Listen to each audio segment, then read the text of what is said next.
राम मंदिर की जमीन में ही तुम पैसे खा जा रहे हो, तुम्हारा धर्म में क्या आस्था है? इसका लगे तुम धर्म की मार्केटिंग कर रहे हो। लेकिन राहुल जी की जो लाइन है सच में वही कांग्रेस पार्टी की बुनियादी आइडियोलॉजिकल लाइन है। आदाब, इस वक्त हम मौजूद हैं नदीम जावेद के साथ।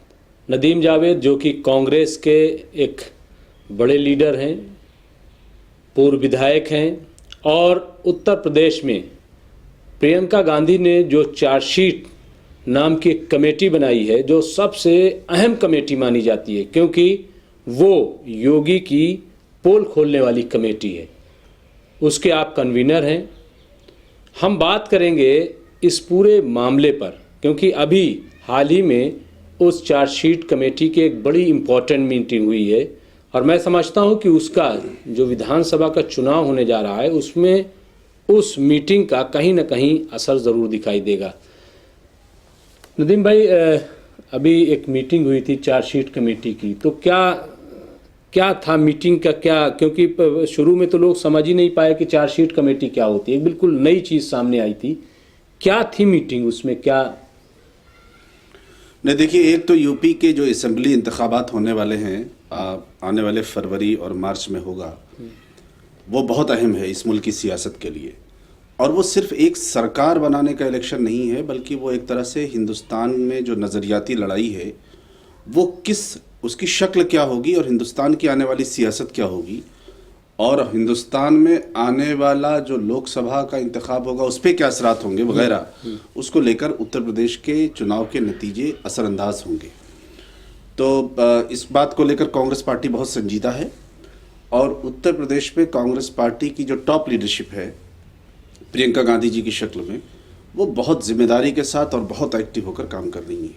तो उनकी तरफ से ये जिम्मेदारी हम सब लोगों को दी गई है और उसमें कई सारे अहम लोग हैं, जिसमें कि आचार्य प्रमोद जी हैं, मैं हूँ, मीम अफजल साहब हैं, सुप्रिया श्रीनेत जी हैं वगैरह, ये सारे लोग हैं। तो हमारी जिम्मेदारी ये है कि योगी सरकार ने जो वायदे 2017 के असेंबली इंतखाबात के वक्त किए थे रियासत की आवाम से, उनमें कितने वायदे पूरे उन्होंने किए और कितने वायदे पूरे नहीं किए। जब हम उनका मैनिफेस्टो लेकर बैठते हैं और उनके किए वायदों को देखते हैं तो हम ये देखते हैं कि उन्होंने कोई भी वायदा पूरा नहीं किया है और वो पूरी तरह से सिर्फ पोलराइजेशन करने की कोशिश करते हैं। तो हमारी कोशिश ये होगी कि हम चार्जशीट राज्य की सरकार के खिलाफ बनाए, और न सिर्फ ये कि राज्य की सरकार के खिलाफ, बल्कि डिस्ट्रिक्ट लेवल पर कहाँ कहाँ क्या क्या फेलिवर बढ़ा हुआ है, उसके साथ साथ असेंबली लेवल पर कहाँ क्या चैलेंजेस रहे हैं और उसको कैसे किस तरह से हम नैरेटिव खड़ा कर सकते हैं, उस पर हम काम करने की कोशिश करें। नहीं, मुझे तो लग रहा है कि जो चार्जशीट कमेटी बनी उसका पहला जो नतीजा मैंने देखा कल, प्रियंका गांधी जिस तरीके से आईसी में आई, आईसीसी में, और प्रेस कॉन्फ्रेंस को खिताब किया और उसमें जो चार्ज लगाए हैं ख़ास तौर से राम जन्मभूमि को लेकर के, राम मंदिर निर्माण को लेकर के, कि जो घोटाले हुए हैं, उन्होंने बाकायदा बहुत साफ साफ और पूरे आंकड़े के साथ कि कहाँ कैसे चंदा वसूला गया और उन चंदों को कैसे वो घोटाला किया गया। तो क्या हम ये मान के चलें कि चार्जशीट जो कमेटी है वो कुछ इसी तरीके से काम करेगी?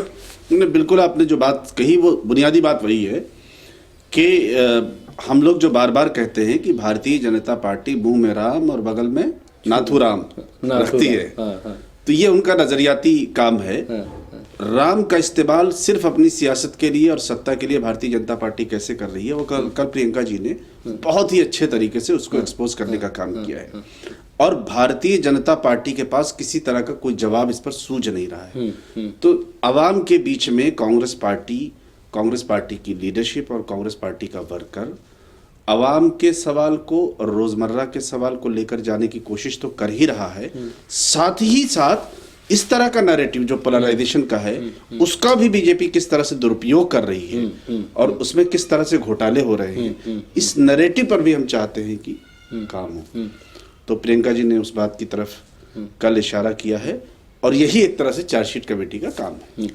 तो कितना आपको लग रहा है कि इस तरह के कितने इश्यूज यूपी में हो सकते हैं जिनको उठाया जा सकता है? ये एक पहला तो आ गया। इश्यूज तो बहुत सारे हैं, इश्यूज तो इतने हैं जिसकी कोई कमी नहीं है। स्टेट के लेवल पर बहुत सारा इशू है। नौजवानों का सवाल है, रोजगार का सवाल है, भ्रष्टाचार का सवाल है।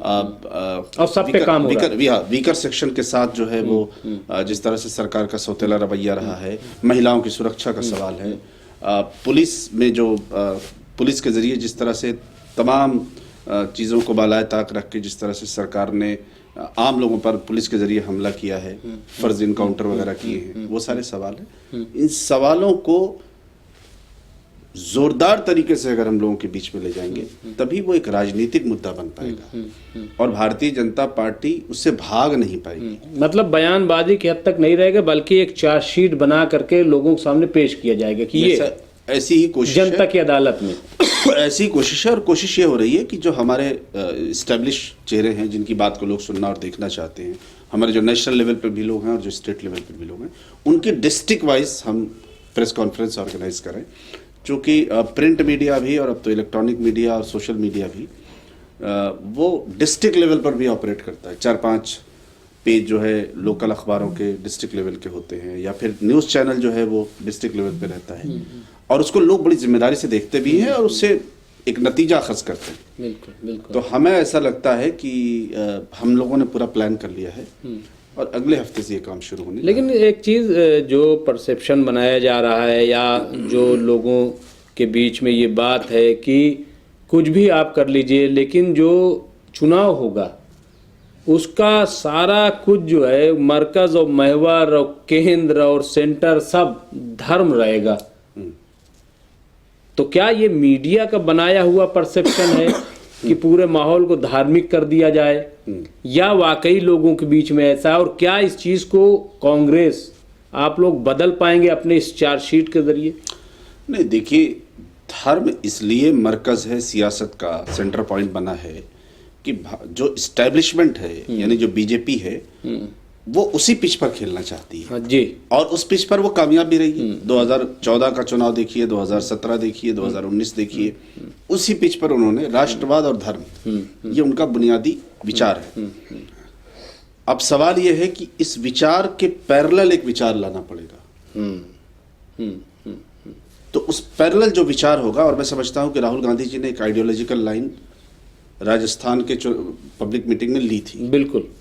और उन्होंने ये कहा था कि भाई हमारी ये आइडियोलॉजिकल लाइन है कि हिंदू का मतलब गांधी और हिंदुत्ववादी का मतलब गोडसे। एक तो ये आइडियोलॉजिकल लाइन हो गई। दूसरी बात ये है कि जो सोशल धर्म के नाम पर जिन लोगों को हाशिए पर डाल दिया गया सत्ता के लिए, उनको हम ये कहें कि ये मजहब का किस तरह से इस्तेमाल इन्होंने किया है और अपनी सियासत के लिए इस्तेमाल कर रहे हैं। तीसरी बात ये कि धर्म का जिस तरह से इन्होंने एक्सप्लॉइट किया है, उसको अपने फायदे के लिए इस्तेमाल किया है, इनको एक्सपोज भी करना है। और सबसे बड़ा मरकज उसका राम मंदिर रहा है। राम मंदिर की जमीन में ही तुम पैसे खा जा रहे हो, तो तुम्हारा धर्म में क्या आस्था है? इसका लग कि तुम धर्म की मार्केटिंग कर रहे हो। तो हमें लगता है कि अगर धर्म को वो बुनियादी चुनावी मुद्दा बनाने की कोशिश कर रहे हैं तो हमें उस पर भी सच्चे तरीके से जाकर लड़ाई लड़नी पड़ेगी। उसको अवॉइड करना ठीक नहीं है, उस पर आइडियोलॉजिकल लड़ाई खड़ी करना। नहीं, एक चीज़ है, ये आप बिल्कुल सही कह रहे हैं और कांग्रेस के बारे में। लेकिन एक बड़ी चीज़ मैं देखता आया हूँ एक ज़माने से, मैं 2006 से करीब कांग्रेस कवर कर रहा हूँ, कांग्रेस के बारे में जानता हूँ। राहुल गांधी जी से भी बात हुई, कई बार सवाल जवाब भी हुआ। पहले मरहले में मुझे लगता है कि बहुत ऑफेंसिव, मसलन जैसे कल प्रियंका गांधी ने पूरी मजबूती से अपनी बात कही राम मंदिर के मामले में। राजस्थान में राहुल गांधी ने बिल्कुल वादे कर दिया, साफ साफ कर दिया कि क्या हिंदू है और क्या हिंदूवादी है और ये हिंदुत्व है और सब पूरा। लेकिन इस पे स्टैंड नहीं कर पाती कांग्रेस। मतलब एक बात कहती है और उसके बाद फिर मतलब ऐसा लगता है जैसे उसको कोई कौन सा सुझाव दे दे तो पीछे हट जाती है। क्या ये जो स्टैंड है पूरी मजबूती से, क्योंकि खोने के लिए तो कुछ है नहीं, वो उस पर कायम रहेगी कि नहीं रहेगी, मैं ये जानना चाहता हूँ। हाँ, ये बहुत आपने बड़ा अहम सवाल उठाया। मैं जितना राहुल जी को जानता हूँ और जितना समझता हूँ, एक बात बहुत साफ मुझे जो समझ में आ रही है वो आपसे शेयर कर रहा हूँ और आपके चैनल के माध्यम से लोगों तक पहुँचेगा कि राहुल गांधी जी और प्रियंका गांधी जी एक बात पर बहुत साफ है कि अब आपको आइडियोलॉजिकल लड़ाई को, आइडियोलॉजिकल लाइन को, यानी नजरियाती लाइन को आपको बहुत साफ करना पड़ेगा। उस पिच पर आपको खेलना पड़ेगा। आप सोचिए कि उसको अवॉइड कर दीजिए और बीजेपी को खेलने दीजिए, तो नहीं होगा, उससे बात बनने वाली नहीं है। और आने वाला भी जो वक्त है हिंदुस्तान की सियासत का, उसमें अगर बीजेपी सत्ता से बाहर भी हो जाए तो भी ये लड़ाई रहेगी, बिल्कुल ये लड़ाई लंबे वक्त तक रहेगी। इसलिए कांग्रेस पार्टी, राहुल जी का लाखों लोगों के बीच में इस बात को कहने के पीछे मकसद ये है कि ये एक अवामी मुद्दा बने। ये मुद्दा सिर्फ ऐसा नहीं कि उन्होंने कोई टेलीविजन इंटरव्यू में कह दिया या किसी टॉक शो में कह दिया, उन्होंने इस बात को पब्लिक मीटिंग में कहा। और पब्लिक मीटिंग में कहने का मतलब ये है कि हम इसको, इस पूरे आइडिया ऑफ इंडिया हमारा क्या है और आइडिया ऑफ इंडिया उनका क्या है, इसको हम लोगों के बीच में ले जा रहे हैं, अवाम के बीच में ले जा रहे हैं। तो हमें लगता है कि अगर कांग्रेस की लीडरशिप इतने एग्रेसिव तरीके से सेकुलरिज्म को, सेकुलर इंडिया को और आइडिया ऑफ इंडिया को और कंपोजिट कल्चर की बात कर रही है, तो बहुत साफ है कि कांग्रेस के नीचे के लोगों को भी उस बात को ले जाने की जरूरत है। नहीं तो कितने लोग कांग्रेस में ऐसे हैं जो इस पर अमल करेंगे? देखिए, एक बात बहुत साफ है, जब कांग्रेस की लीडरशिप की ये लाइन है तो पार्टी के बाकी लोगों को भी कांग्रेस की लीडरशिप की लाइन के साथ चलना नहीं। तो फिर बार बार कांग्रेस ये कहती रही है, और खुद राहुल गांधी ने कहा कि भाई हमें ऐसे लोगों की जरूरत नहीं जो डरते हो। और ठीक बात है, तो फिर उनको क्लियर क्यों नहीं किया जा रहा है? G23 का अभी तक मामला लटका हुआ।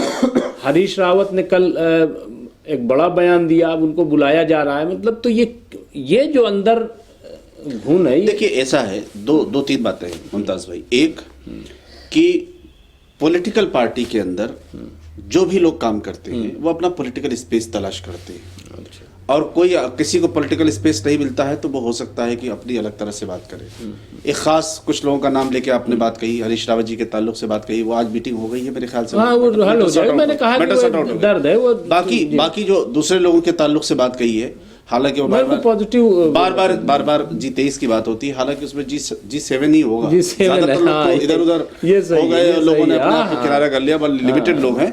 और वो भी अब बहुत बाकी घर वापसी हो गई है, कोई इशू है नहीं। लेकिन एक बात बहुत साफ है, नजरियाती तौर पर और आवाम के जो इशू बेस्ड पॉलिटिक्स है, उस पर पार्टी की लीडरशिप की जो लाइन है, उस लाइन पर तो सबको काम करना पड़ेगा। किसी भी सियासी जमात में होता है और कांग्रेस पार्टी में खास तौर से होता है कि अगर राहुल जी ने, प्रियंका जी ने और कांग्रेस की लीडरशिप ने एक लाइन ले ली तो कांग्रेस की चाहे वर्किंग कमेटी होगी, चाहे दूसरे जिम्मेदारान होंगे, मशवरे दे सकते हैं और उनके मशवरे अकोमोडेट भी किए जाएंगे।